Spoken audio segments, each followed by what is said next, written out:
Très bien, merci beaucoup à vous, mesdames et messieurs, fidèles de cette chaîne des informations, le Peuple d'abord télévision. Merci, Nabino Nyo Soto Ope Bozarawana pour nous soutenir l'émission Réalité Plus, votre émission sociopolitique et économique. À chaque fois, que ça va analyse sur l'actualité, et pour cannabis sur la République démocratique du Congo, comme d'habitude, nous avons toujours tout le baron peut ming qui ba question Nabino, les Arabes plus bien, Nabiso na kati ya plateau oyo, on a bien invité na Yambaka, tout le monde ça va analyse sur la question et préoccuper population congolaise mobimba. Alors ndé kaka bobenga ki ebele mwana mboka malani malela social ya congolais bozolo belango mingi te social au TBT congolais tous qui na nous pouvoir aux en place ezala qui na nous na opposition to ebi nini oyo ezala ki bongo le ba comme obenga ngo slogan mais ezala ki lokola projet phare. Il y a eu de PS, c'est parti aux diriger Bissolilo. Oh, tout le monde qui va pas, papa Etienne Wamoul Madaki, à chaque fois qu'on le peuple d'abord, le peuple d'abord, le peuple d'abord, quand on va le peuple d'abord télévision, il y a comme il y a la chaîne à sur la télévision, mais il y a un des années qui se suit à battre. Mais le chaîne, le PS n'a pouvoir, le peuple d'abord. Oh, le peuple comment on a le slogan. Est-ce qu'ils ont vraiment sens nango? Tu éviter parce que population et les lits et le bien était moi la moka Marlène Malela. Le là oh, tu éviter. Ni ba comme que le bien était zolandane ba année. En 2019 et en 2020, 2021, le lot de dollar est comme en 2023. Mais comme il déjà dépassé 2023 dans le CILité et comme en 2024, Babos était biso to foot la rabana minerval na dollar, biso to foot akabanda kuna biso na dollar, to éviter ministère il y a urbanisme et habitants et là on a zali ko prévoyer pour na biso bato to zala kana ba na ba toi te to zala mapangu te to za ba bayar te to za bongo ba locataire et là on besoin prévoyer parce que na article 18 oh ezali bongo ya loi et beau ya loi ya beau et loyer et le billet il faut oh ezali bongo garantie locative via maison d'habitation il faut qu'on foute en haut na 3 mois. Mais oh, ils allaient bon garantie locative, il y a maison commerciale, il faut qu'on foute en haut, na 6 mois. Mais oh, on a sur le terrain, garantie comme qu'on dépasse 10 mois, 15 mois, attends, bandako ou à studio, nous avons $30, na 400, na $40, et comme 50, d'accord, $50, ça pour moi les sociétés na terrain. Donc vivre le lingue social, la vie, allez bon bousculer, et on des allez vraiment souci primordial et puis si j'ai fa il y a émission il y a les lots on a zalinga numéro na kati ya plateau oyo nazabo on a bandeko auto ko ça la analyse to mekana nous koyeba qu'est-ce qui se passe réellement pourquoi congolais azuka ko azali mako bukate vous allez bongo na mwana mboka Pati Malanga somi azali bongo cordon ya CCN azabon na union sacrée to kosola na masolo yango et puis to kosola bon na maître Cédric Biengele ozali pe bon communicateur ya union sacrée et puis ba kozala bango moko te na kana bango ba kozala bon na mona mboka le père Kubangi là ozali bon communicateur il y a parti 1 heure il y a mona mboka Pascal Nembo sans plus tarder mona mboka le père Kubangi la mbote na yo mbote mingi ndeko Marlène mbote na bayi kongomani nyonso ba kolanda biso na ngonga eye pe mbote mingi na ndeko Pati Malanga ndeko na mbote na ndeko Cédric Biengele baninga wapi oto aliko kabona bango plateau ya tongo ya poko ya lelo kati na Oesika pe na pesi mbote mingi na équipe technique nyonso ya des peuples d'abord pe oyebi biso tobandaka lokola obe momesa na biso les opprimés wana na pesi mbote na moko ya ba opprimé maître Pascal Nembo Muyumba les pères des opprimés nous sommes aux côtés du peuple dont les opposants batu oto zali ko bundela batu bazangi mai batu bazangi courant batu bazangi sécurité oyebi lelo wutande koti lombo ayana bokonzi na ye batu ba ko kufa se ko kufa apparemment visa bino ezangi bloc parce que tout le monde va venir sortir basangani autre côté tout le monde ndeko mwana mboka musical tumbi Martin Fayulu les 13 calamité mais bino to ebité ndeko Marlène l'opposition est plurielle biso banso to ali na opposition le lenge moko pe ngai lokola moko ya bayi politique na rezoape par na marche ya mardi ya samedi plutôt parce que non tozali ba invitaka muti za marche ya peuple même ndeko Pati Malanga na bengisi ye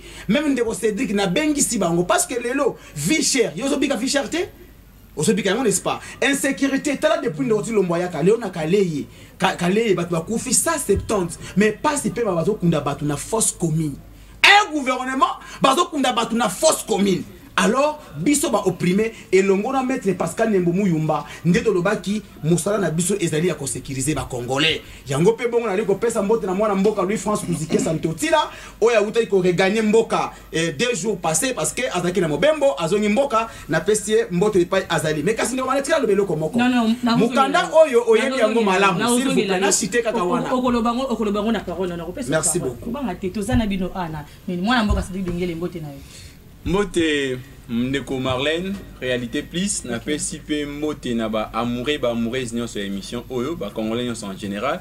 Et puis n'a pas si mote na ba Ndeko nanga na partagé na bango plateau, cordon parti Malanga, il y a ba communicateur union sacré. Okay. Et puis n'a pas si peu Ndeko le père Kubangila Mbote. Na profité na micro na yo, ya kopé ça bana ya kimbanze ke Mbote ba lobi nanga lobela bango likambo ezali ko déranger bango. Na route Mokali ezali nzela oyo population nyonso eutaka quartier Mokali, quartier Bikuke et puis quartier quartier Mokali, quartier babengi ki quartier Mouli balobi ete nzela wana ekomi soko komi na sortie ya route sortie Mokali. Okay. Ba embouteillage ekomi wana ekomi vraiment problème pour la population. Bongo ba hôpitaux o lokola maser ya ba Jomira. Okay. Ozui maser ya Madaïla soki basali ba transfert pour que ba même bato na Roi Baudouin to na Saint-Joseph bato bazali même ko kufa na sortie ya route Mokali baka ya maladie parce que nzela ezalité ezali simple pour na ko régler yango mais sauf que ezali inefficacité ya bourgmestre o batia son commune ya Kimanse Kendeko Jano Kano ozali ko au travers miko na ya ko senga na mona mboka Peter Kazadi il est temps ya mboba na Kimanse ke ba kufa ebele pour na manque ya solution ya ko dégager nzela na ya route Mokali to sengi ba longwela biso na Ndeko Kano Jano mais ba ko senga o pele kebele mwana mboka na e vraiment ezala na soki ba tie mutu na poste aza incompétent finalement yeto de crier qui incompétence na ezaki décrier depuis kala pe bané pour na kopesa o résident nango na ordonnance ya chef de l'état Félix Antoine Tshilombo Tshisekedi oye numa ki ba bougumesa na mois de décembre ya année passée kombo ya Kano ezaki te ba ekosala yango ba dribler ba biloko na bango na kimoyibi ndenge ezala kaka bazui balongoli moi so ba tchaki na remplacer na Ndeko wana bongo Ndeko wana ayebi atambola quand même pas ouais ba réalité ba quartier na ye ayebi yango kutu ba carton na zotanga oye kutu ayebi na yango te ye misu zangina ba kisa Ndeko pardon parce que l'objet émission ezali en caractère social eza biloko ezali ko toucher population tant on a zo une émission na yo na komi a liboso ya parler du peuple association ya bato abengaka vivant avec handicap aveugle ba telemisinga papa molobeli lobe ya biso likambo o tozalaki kosala trafic na biso Kinshasa Brazzaville bakati nzela wana ba bato esalaka lisusu te chef de l'état prometaki biso ete ba trafic na ndeko sa nini ekozonga bongo mona mboka o ba pesa STP onatra ancien onatra Ndeko nani Martin si c'est Lukusa Ndeko wana musa na ezali kaka ko changer ba jeep na ba costume ya couleur moko ye makambo wana etali ete lelo soko moni ba veke Kinshasa mobimba bazali ko senga ba mbongo na ba terrasse ezali ko fingisa pouvoir il faut trafic na bango ezonga soit Ndeko faut azwa ba responsabilité na maboko soko ke même pas na kuna na onatra STP lelo na parlons même pas des autres ezali kuna total il faut Ndeko bongisa. OK, merci beaucoup mwana mboka pati malanga mbote na mbote madame Marlène Malela mbote na bandeko toingi na bango nzela itando ike le père Kubangila na Cédric Mbengele mbote na bakongomani bakolanda biso na ngonga oyo baingeli bipai na bipai sans oublier ba diaspora o baingeli mboka angele na pesi pe mbote na ngai lisusu na mentor na ngai mwana mboka Elise Bokumwana sans oublier tata mokonzi ekolo mwana mboka Félix Antoine Tshilombo oya kolala pongi te kolukobele kimia ebana koingela omonyele mwa ekolo biso Congo ezalinga babino pati malanga sema ba congolais moiko moko ya Equateur naza kobeta sete kaka na likambo yo ekotia mbilinga okati ya cité ya Itex Africa ben dengaliema mbede ngaliema ezali cité oyo Itex Africa occupé yango depuis 1926 kino moema lelo ba régime nyonso eleka batikala kotia bango panzi likolo te ikite mais lelo toza surpris komona mwana mboka Puisse Mwabilu ko signer arrêté numéro 0063 pona kopesa accès ba construire na isika wana oyo ezali ya bango te mais Itex Africa et yango wana na kobeto bele sete puisque pouvoir ya biso ezali oyo ezali ko impliquer ba valeur républicaine oyo efandi na démocratie, état des droits, justice na progrès social. Tokosenga na premier ministre mwana mboka Sama ayeba na ko interpeller ministre ya urbanisme et habitat na affaires foncières pour ki bazongisa itex Africa na ba droit na ye pe toleli epa ya tata mokonzi ekolo etaki mokonzi ekolo ya Congo akota likambo ya itex Africa parce que bazali parmi ba lobbying oyo soki to bateli bango parmi ba investisseurs to bateli soki to bateli bango malamu ba ko aider biso na lobbying parce que tata mokonzi ekolo ako bunda pona ko sala peine ba investisseurs ba na ko ya ko investir na mboka na biso Congo itex Africa azali moko ba investisseurs wa ya na mboko depuis avant indépendance soki to bateli malamu akosela biso pe moko ba lobbying oyo ko bengela biso ba investisseurs ba ko investir na mboka. Merci beaucoup mwana mboka Pati Malanga mwana mboka Cédric Bengele. Donc, moi, le père Kobangi a déjà soulevé qui moi dossier il y a marche où il y a les 13 mai donc ce y a oublié pas pour ça mais tu éviter de faire que marche au lingue la marche opposition marche à majorité côté bakino marche battre les mains barossa malonda mais tu éviter objectivité à marche wana les araki vu que bazo télémina moi babilo comme ko je na kati ya mboka na bisoté est-ce que selon you ndingo moni marche wana kongola ko za la bénéficiaire nango. D'abord, na ligne sengande konanga inerbe. Iner. Ok, merci beaucoup ndeko le père. INR. Iner bona pour ça auto ba muti. Ndeko nanga na moni ami bengi opprimé abengi pe ndeko Pascal Nyembo opprimé. Mais ce totali wana zali ko finga population. Ndeko Pascal Nyembo atika jamais ko zala opprimé. Parce que ndeko Pascal Nyembo agira ki misolo ya l'état a to ebi sort na ngo to ebi place ya seretovaki les deux soka mi commission opprimé en tout cas ndeko bol kana ko changer les pères des opprimés. Non, il n'est pas les pères. Azaba père ya église na yeso gena ka azaba pasteur. Dikambo oyo ya marche ya le 13. Moi je pense que zali non événement. Pourquoi na bien ngo zali événement moko ezana vide de sens. Pourquoi? Parce que mboka oyo eza suna besoin ya marche te. Mboka oyo eza besoin de ya solution. Mboka oyo ezali mboka o photo pesa biso nyonso na opposition na pouvoir to baksa maele na biso likolo ya président Félix Antoine Tshilombo Tshisekedi en termes ya proposition to kotsa bango te parler mais ali lié par excellent pour na motonyo sa pesa point de vue na ye bandeko basaka opposition extra parlementaire biso to zali ya to moi mwana mboka Pati Malanga te binde ko na biso ya INRB oui, tu es bien, très bien. Aïe, à couper sa mécanisme. Le coup, on a commis la parlementaire lié par excellence à couper sa mécanisme. Parce que, bisous, tu as conseillé nos pays à chef de l'État. Ok. Tu as un intérêt, tu as un mécanisme qui te dit que tu as un école, tu peux qui s'abango. Mais les cambouis marche, tu vois, parmi les objectifs, il y a un déco. Le lobby était, puis il y a des flambées de prix.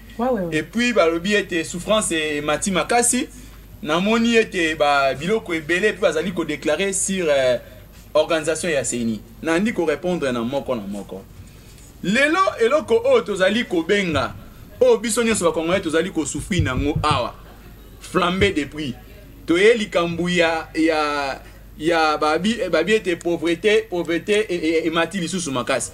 Maman, président est arrivé, président Félix Antoine Tshilombo Tshisekedi est arrivé au pouvoir le loza ko 4e année.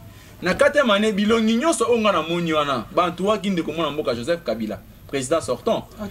Bato wana nyonso wana tuna bango moko eloko nini bino bosalaki pour que lelo biso na niveau interne na biso na niveau ya RDC production na biso e mata pour que ba prier ça nini équité to stabilité économique. Société nini soit usine nini ya production o bande ko batikela ki biso on mi ko tikela biso Paris Foot o bango batikela ki ba chaîne o bino ko continuer na ngotile ba chaîne on mi ko tikela biso na 20 bango basali 21 années bango basali 21 années na 21 années na bango wana on mi ko tikela biso transco ba business ekufaki to moni eloko mususu malonga o bande ko batikela ki biso te lelo bango le même personne ba komi ko ganga wana ya des flambées depuis ya boye soki to bito tala bilongi ya moko wana bango nyonso wana ba mozito ils étaient des premiers ministres et consorts bango nyonso ba matata ponyo qu'est-ce qu'ils ont fait production ni en interne au bango ba créaki pour que lelo to comme la situation au lobby likambu ya évoquer loi sur ba garantie locative.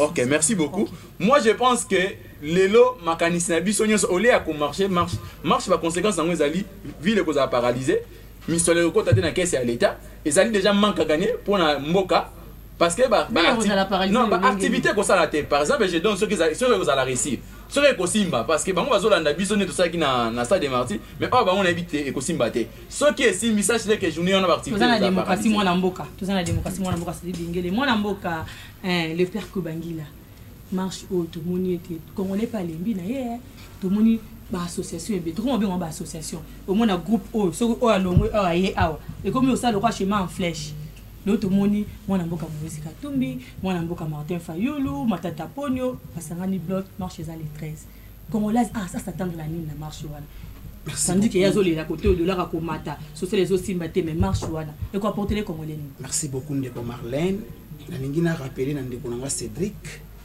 que s'il y a des Congolais crédibles qui méritent beaucoup de respect, Pascal Niembo en fait partie.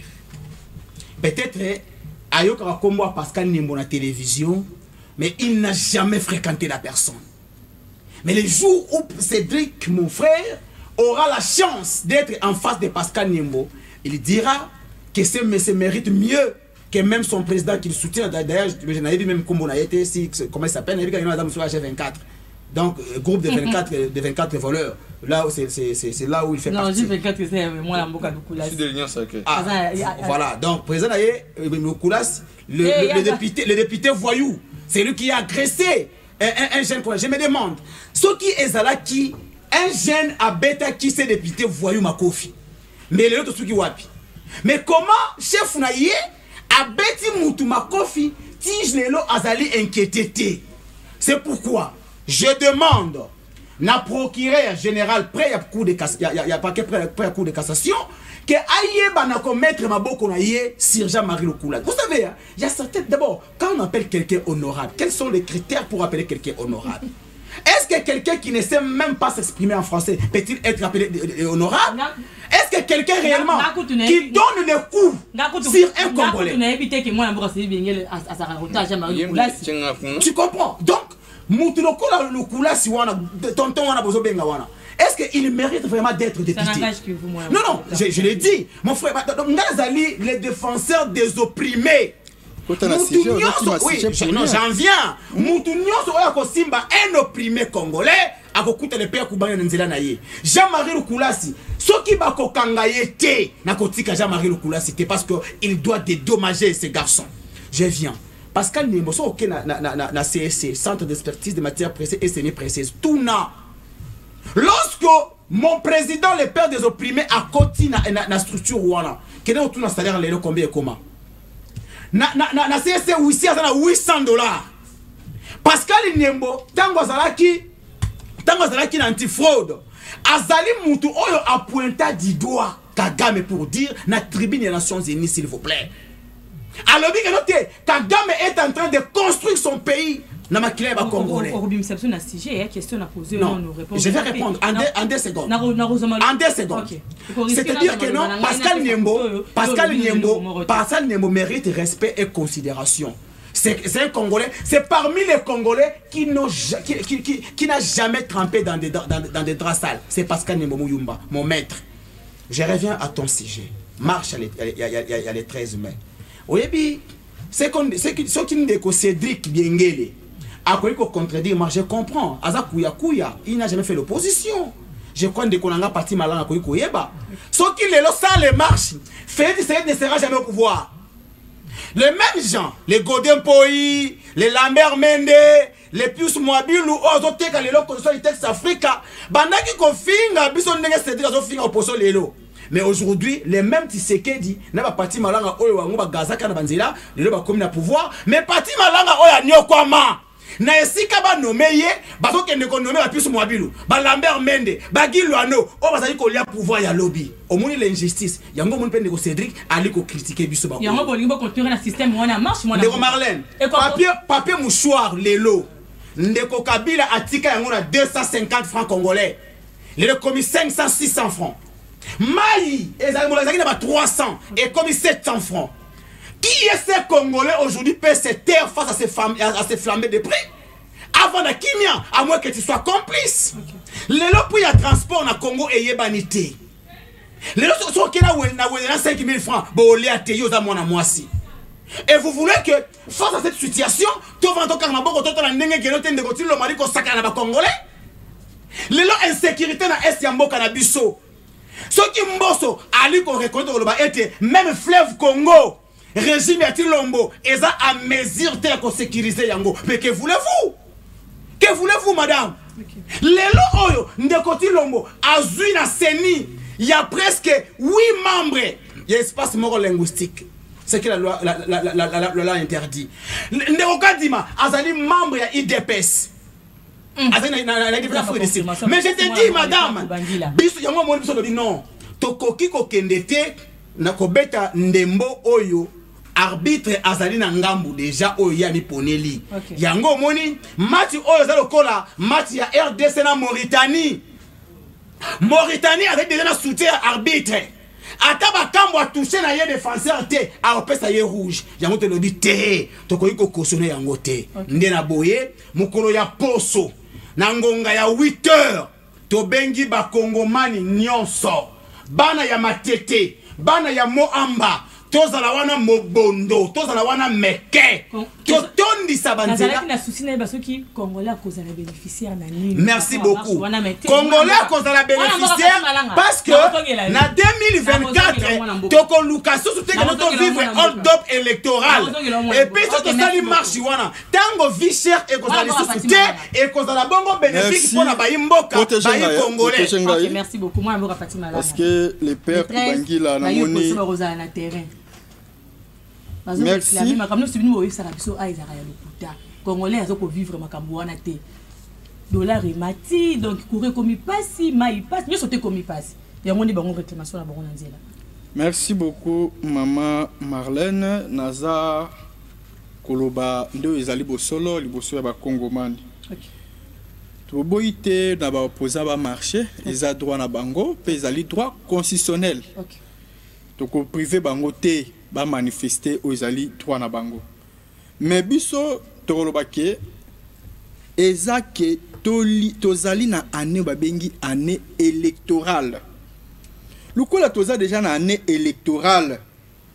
Baza censé ya koyeba na kobomba ba préoccupation na bango nyonso baza na nkombo senga ya kosala pona koyeba na ko préparer yango pe ko mettre yango la disposition à la population na tango ya campagne électorale ningi kobanda. Mais pourquoi est-ce qu'il faut créer les biso ba embouteillage moko inutilement pour na koyeba na koloba ke non pour na ba prestation moko songolo pakalo za na molongo te et pourtant ezali moment ote baleki si plus de 4 ans mobimba kolanisa biso to na pouvoir pendant 4 ans batikela to ko organiser ta manifestation moko te ya monene à la hauteur au peuple congolais ba ko zo bango en considération. Oh, même biso bato on a pouvoir to ko considérer que non il y a l'opposition qui existe. Tout le monde y a dira 4 ans. Ba lekisi 4 ans mbaka na bosambulu na ba théâtre na ba aventure des almettes Simba. Oh bon basali. Je vous rassure. Moi na mboka Fatima Langa. Même ba population basée sur la confiance na bango te population congolaise. Ba on peut appeler communiquer avec ba ozana bango les 4 ba ozana nzela. Communauté laïque wana na koyebisa yo ezalaki na considération tango ba professeur Ndaiwel bazalaki na ba madame Nathalie ce qui Natacha si je me trompe pas mais lelo yo oyo mona ye wana kozwa relève na communauté laïque soko tali malamu aza muto katumba za kotambusa kai na ba espèce de monnaie ba espèce sonnante oyo za ko sonner na ba poche na bango za ko lukisa bango jamais biso to ça c'est mam na molongo pe na limemia pe na kimia c'est leur volonté ba congomani na koloba boyi moment aux population aza ko penser sur ba élection. Moment où la population doit réfléchir à la nani oh ye a copé ça y est chance na l'élection en 2023 pour que aille banako konjali su Congo ndenge population tali moko ya misala minene ko kamo na mboka Félix Antoine Tshisekedi ayibi na ko sala dira banenyo so eleki ala ko préparer déjà conséquence ayi bandeni na ko pesa deuxième mandat au lieu que bo même population na ba distraction na bo sambulu o ezata na molongoti o nyoso opposition za ko sala wana mama na Marlène baza na perte de vitesse na minute oyo mutazo tia bango ka azate mutu pe akolandela bango azate parce que na minute oyo mutu onsa ko se préparer pour na maponami mais toyebi ke ba ko marcher te souhaiter bango bonne chance mais nini oyo ngai na koloba ka ke non toko évaluer capacité à mobilisation na bango mukolo wana pour que tu eba si réellement population ina sima na bango, mais je ne crois pas population da sima na bango te yo kama kambala ko lubaki non ba ko marcher pour na le kambetali mai lotiliki o etali insécurité vie chère o etali babilo ko mata. Mais non, est-ce que makambu il y a insécurité na est ça date d'aujourd'hui? Il y a maintenant plus de 30 ans. Oh, tu dois subir conséquences de makambu na est. Et ça na régime na bisoté. Mais est-ce que bako o ezo sali meda bako mo na molongo? Mais non, au bout c'est un régime Kabila il y a des bamani 1 et portable sonine. Bamani 2 et portable sonine. Bamani 3 et portable sonine. Mais biso ba démarche nyo so monimo na mboka Félix Antoine Tshisekedi ko sala, tozo zo lango ba retomber palpable. Pe lisusu, likambo o ya flambé des prix. Et ça les loté depuis natanga Mobutu, to bandai ko lela. Biloko zo mata. Izo mata. Régime ya Kabila, to lelipe, biloko zo mata. Ti lelo, mais ce qu'il faut ko tenir compte na temps. Moment oyo, toza ko subir conséquences nini. Toza victime na makambo ebele. Toza victime na makambo ya Covid, toza victime na makambo ya guerre ya Ukraine, toza victime na makambo ya Est.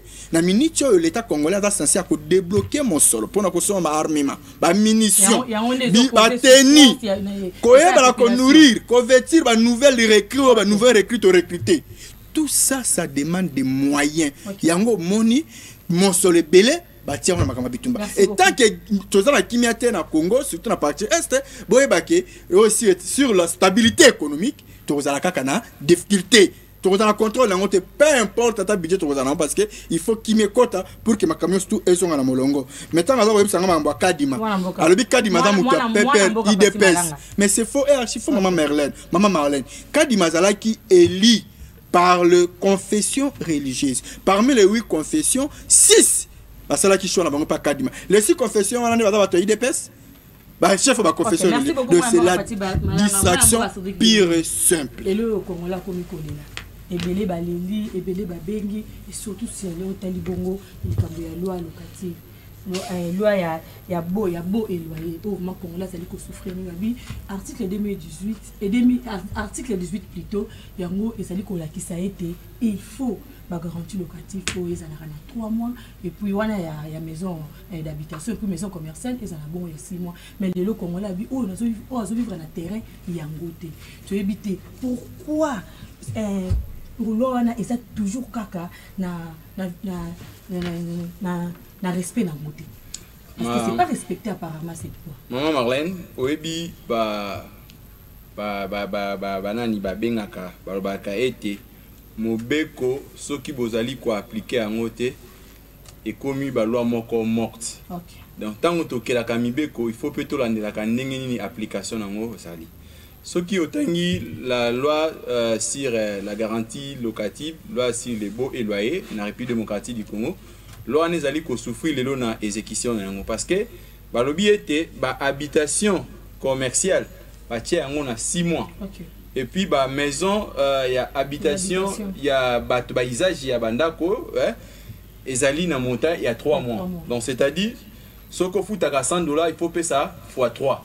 Na au côté soki ezali à usage commercial il faut ezalatina 6 mois. Et puis là ils ont même défini comment ba koki ko mettre fin na moto o ezali na usage commercial na moto ezali na usage d'habitation. OK. Mais ce qui est ok, là on est allé souffrir vraiment na application. On est ok, banda ko mingi na quartier belé au mona, bazali ko appliquer monsieur ba 12 mois, ba 15 mois, ils allaient même pas ko favoriser jeunesse lelo, ba comme ba locataire. Ce qui fait que moto oyo aza par exemple bazora salaire il y a $100, $150 ndé bande konso baza ko souffrir pa ba indien, ba libanais. Au komona été na mbongo bazali ko futer, aza même pas en mesure ya ko kangisa misolo pour na alwenda. Moi je pense que Elo Kwana tozali ko interpeller toujours pouvoir exécutif toujours surtout ndeko ministre o azali na ba charge ya habitation na il faut pas veiller en sorte que ba loi na ezala appliquer parce que c'est même pas na niveau na niveau ya ba quartier na niveau ya ba pa ya ba bougumestre il y a des services il y a ba service il y a habitation pour ezaka na chaque commune mais na que font ba to na niveau ya ba commune bango bazali kaka wana soki moto apesi comme bon ya garantie ba entériné ba pesi bango ba signer bango contrat bango ba su par na bango et si on va procéder même pas la vérification bah te moto on appelle ça qui combien bah quoi la bango biloko ya lokuta bango peut passer pour que bali bango par un mois na bango se bali à pourcentage na bango ça nini et si moi je pense que bah pratique wana il faut quand même na katika toujours un ministère wana ya habitat il y a ce qu'on appelle il y a des inspecteurs dans tous les ministères bah inspecteurs on a mon sala bango zali ko veiller en sorte que ba loi est à l'application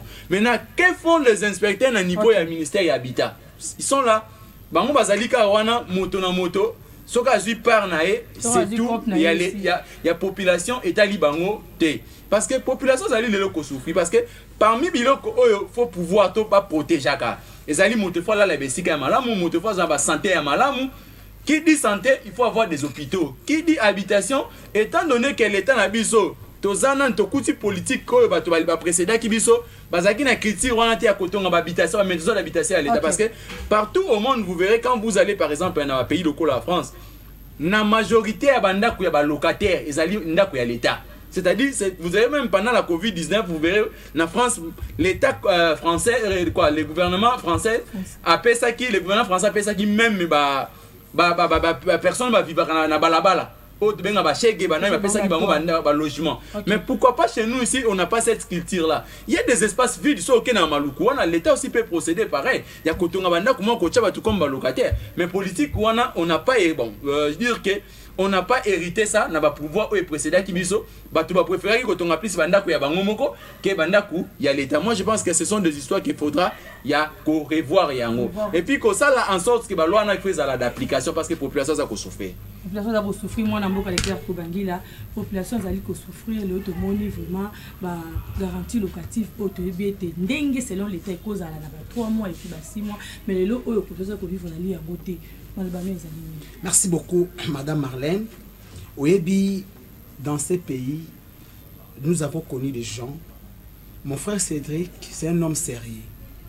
Mais ce qui est grave, parce que Cédric vit dans la poche d'un ancien rebelle. Un rebelle que nous avons connu, qui a tué les Congolais. Et aujourd'hui, Azali Koboma, une institution de l'État, une institution publique. Émile Ngoïka sort déjà IEC. Émile Ngoïka n'a jamais été rebelle. Je te dis, c'est un rebelle. Aujourd'hui, regarde Émile Ngoï, si tu as des doutes, ma photo est Goya Awa. Émile Ngoï, c'était un ancien rebelle. C'est comme la mère Mende. C'est comme la mère Mende. Ce sont des gens, des anciens rebelles. Excusez, il faut éclaircir, maman Marlène. Émile Ngoï a pris pas na Saint-City comme membre de la société civile, comme la jeunesse de la société civile. C'est pas question de biloko lingolo. Émile Ngoï, c'était un ancien rebelle. Non. Qui n'est même le loco dité gestion de l'IEC. Au Comore, la même rébellion, au Ayaba Kobo Congolais lobby, Yango Lelo Ali Kobo Mapé IEC. Voilà, banquette, c'est la banquette. Maman, et Oyebi, na Congo Lelo, ça fait mal. Hein. Oyebi, non seulement yé. Oyebi, surtout Moro Babengi, CMP. C'est une structure qui est attachée au ministère Amine. Le DG qui est là, tellement que le monsieur a des liens. Non, Damien, s'il vous plaît. Le monsieur a des liens avec la famille de Maman Marthe. Ces messieurs se comportent à gangstérisme. Je cite Maman Marthe parce que le DG de cette structure, s'est marié à une petite sœur à Maman Marthe. Likambo ya Saïma pe oyo eza likambo moko ezali na hiérarchie na bango. Alors il y a les DG, il y a ba OPE bazo combattre ye moko azali koloba. En tout cas si je na niko aborder parce que ngamo na baza ba doit pesa ba mbongo raison ngamo na landele. Madame, Nazali le père des opprimés. Quel père des opprimés? Ba opprimé. Il y a CMP. Ba ye ko saisir ngai. Na ko dénoncer comportement bizarre, comportement barbare. Il y a déjà CMAP. Nous sommes censés dénoncer. Famille et Bomaba structure, il y a l'état.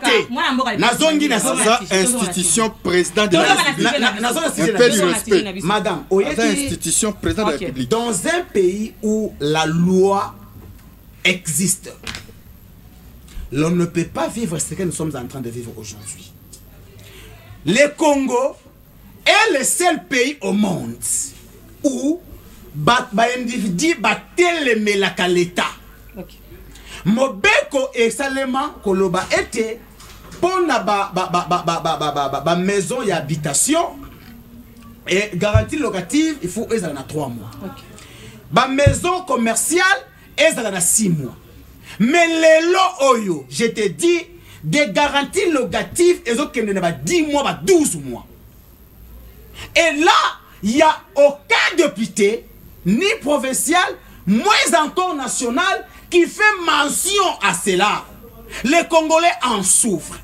Toli koloba mikolo nyonso. Est-ce que mboka oyo état de droit oyo bandeko oyo bayaka abatinda bango awa pona koya ko relayer makanisi ya bakonzi na bango. Bazo mona to ba ko mona te. Ngai nandeko Cédric nandeko parti to ali biso nyonso frappé peso ko tali même na ville awa ebele ya ba dignitaire o bali ko kamba mboka bango nde ba bayer.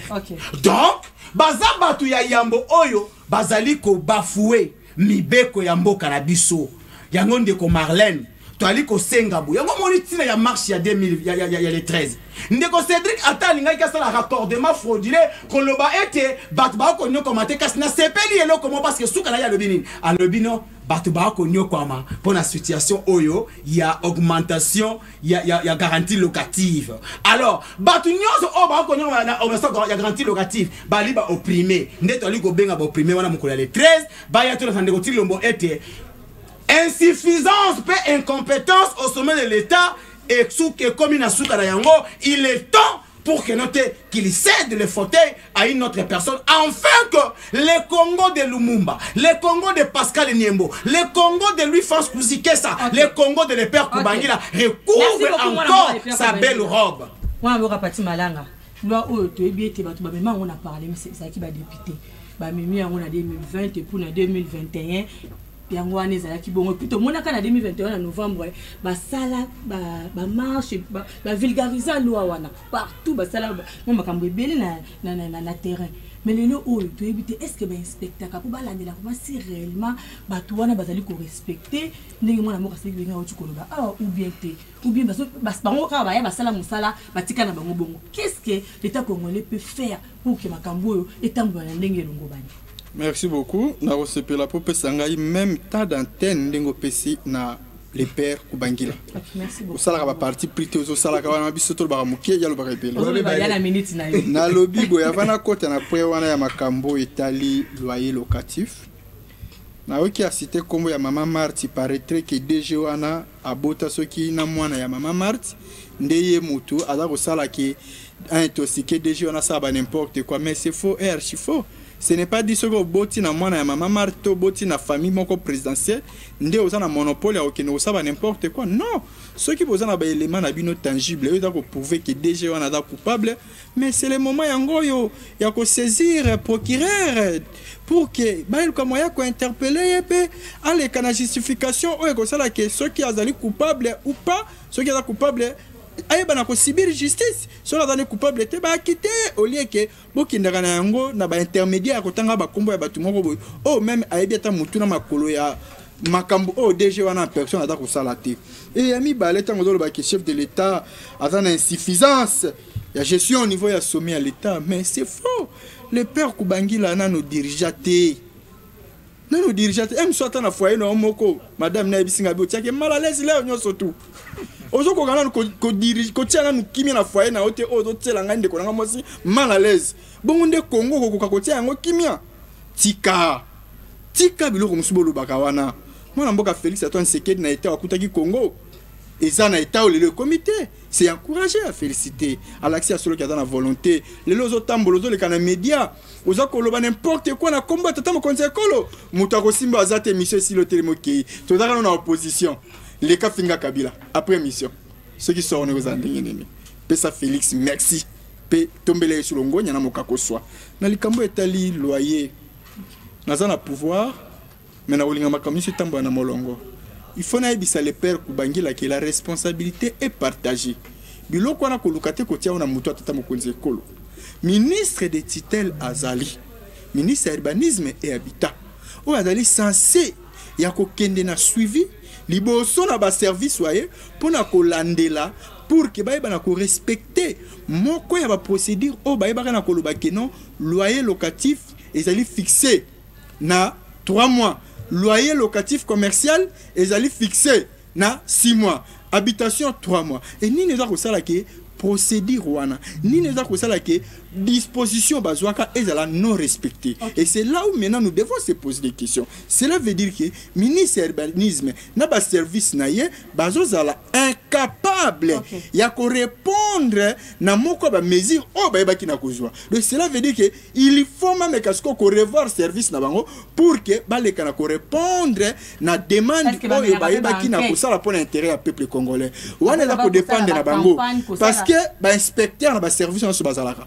Pour na ko kita ko sala ba travail wana sur terrain za loko muke ba ko convoquer réunion ba inspecteur na ba osala réunion na banani na ba commissionnaire na ba chef d'habitation ba kolo ba parcelle na ba maison commerciale ba fandi na bango na ba service paix à la police da kazinga zinga ba quartier wana ba fandi ba solola par rapport ya ko yeba na ko respecter moko ya ba procédure o ba proposer qui pona loyer locatif ya ba maison d'habitation na ba maison commerciale mais ceux qui va prendre langue na ba kolo parce que mapango za batu et ça binoté l'état congolais mapango za batu pour que vous respectez la procédure, il faut prendre échange na ba responsable, na pango, na ba commissionnaire, na ba organe habilité. Est-ce que nous opesi mwana mboko wa zali kolanda yo bemi be na kasomi o aza vraiment aza la passe ko le laite de la remati social na biso ko bimwa difficulté ba bien kinga wana.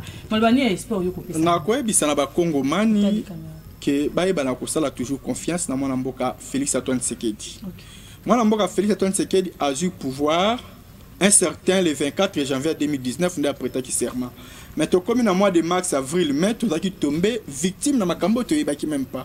Oh lelo et tiers régime na biso na danger permanent.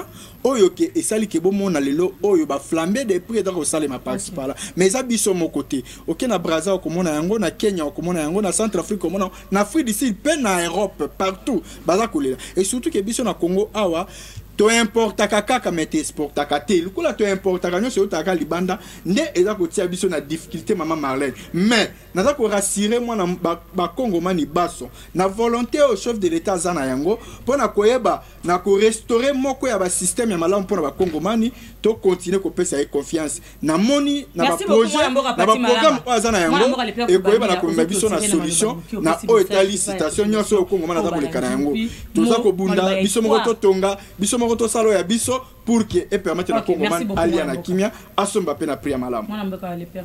Merci beaucoup madame Marlène et Yambona pesa aloba ya espoir na population na yoka ki eloko moko ndeko Cédric aloba kana ko lexa yango te ko incriminer le 2G Martin Lukusa ya Onatra que non yende azali base wewe ba DG msusunde bango bazala ba incompétent madame oui ozana kauka beta tour na hôpital ya Onatra ya kauka o ezalaki presque en faillite kende kotala ndenge ezali réhabilité ce que loke na Onatra les agents commencent à toucher $300 ce que moni même ba maswa Onatra lelo ezali ba matériel ba moteur ya sika ezali ko ya oui ezali pour la politique managériale ya mwana mboka Martin Lukusa donc le valable donc de ce côté là ko lobak était ceux qui ba avec ba komi ebele ezali pour ndeko Martin Lukusa na lobi ba avec bazali ba agent ya Onatra te ba oza pour Martin Lukusa lolenge kani. Merci beaucoup mwana mboka le père Kubangila mwana mboka c'est ngele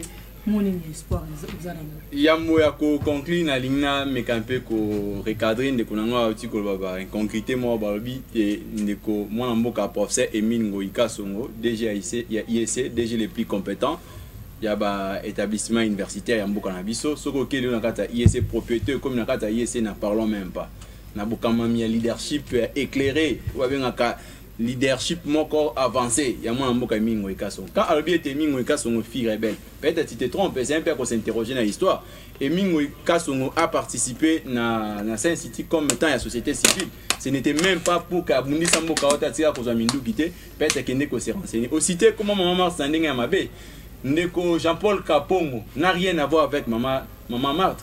Ndeko Jean-Paul Kapongo na bien été ba pesi bino mesolobo le kaka ko finga ka bato ba sa misala malam côté à chef d'état bato yo zotanga malam sont des meilleurs joueurs. Quand on tangi Kapongo tangi Emine Ngoika sont les bateaux misala ngo za visible. Bon moto yo zotanga na on a tra misala nezo mo nesika. Bah avec Kinshasa mom. Mon il a fait no yango wana. Baza on a tra. Voilà, merci beaucoup. Joyeux anniversaire à toi. Baza on a tra. Baza c'est le bon trafic na. Abonné à ce qu'on a chaque émission na biso mo na mboka. Titi, joyeux anniversaire à toi, ma copine chérie, depuis Matongé, donc... Marlène, Abine